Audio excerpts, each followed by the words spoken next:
So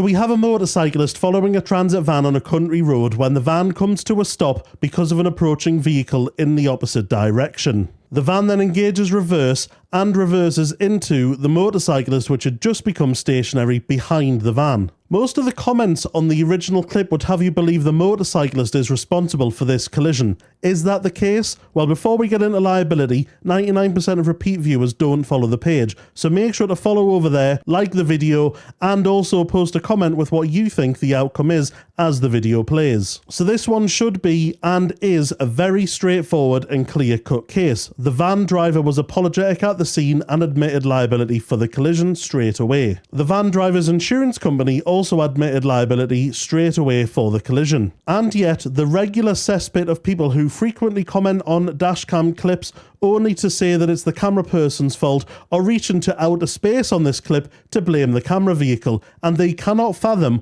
why the motorcyclist is not being held responsible. And when I say they're reaching, boy are they reaching. The most common theme in the comment section of the original clip appears to be 1. Why did the motorcyclist not just get out of the way when they saw the reverse lights come on?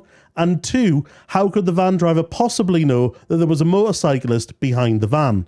The first one is obviously utterly ridiculous, and I would hope anybody with common sense would know why the motorcyclist cannot just vanish into thin air and get out the way of the van. The second point I will address: when you're driving, you're supposed to have full awareness of your surroundings, and that includes behind you. Now, yes, the van driver doesn't have windows in the back doors, but they do have door mirrors, and those door mirrors would have shown two motorcyclists travelling behind them for a period of time. So naturally, when they suddenly stopped and gauged reverse, that did not despawn the motorcyclist or the motorcycle, meaning that it is entirely understandable and expected that they would still be behind the van given how suddenly he stopped. I do also think that people forget what super wide field of views does to your perceptions. It makes things look a lot faster and a lot further away than they are, and you cannot forget that you're also watching with hindsight, expecting and knowing that something is going to happen. But you do always see it on dashcam clips or head-mounted camera clips, or with people using 360 cameras.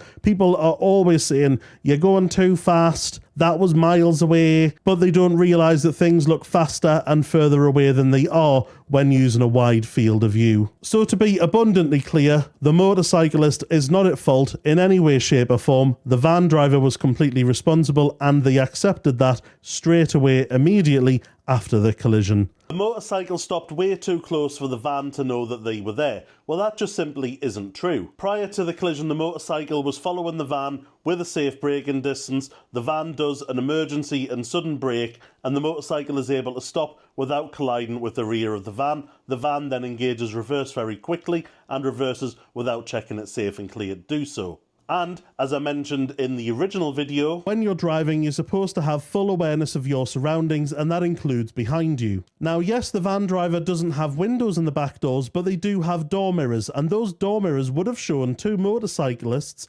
travelling behind them for a period of time. So naturally, when they suddenly stopped and gauged reverse, that did not despawn the motorcyclist or the motorcycle, meaning that it is entirely understandable and expected that they would still be behind the van given how suddenly he stopped. So if the van driver had have been driving with an appropriate awareness of their surroundings before the impact, they'd have already known that there was two motorcyclists that had been travelling behind him for a period of time. And he should expect that engaging reverse on his van does not mean that those motorcyclists disappear into thin air. It is fully expected that they would still be behind him. And if he's going to suddenly reverse without any warning, then he's probably going to reverse into a motorcyclist. Lovely jubbly, sound as a pound.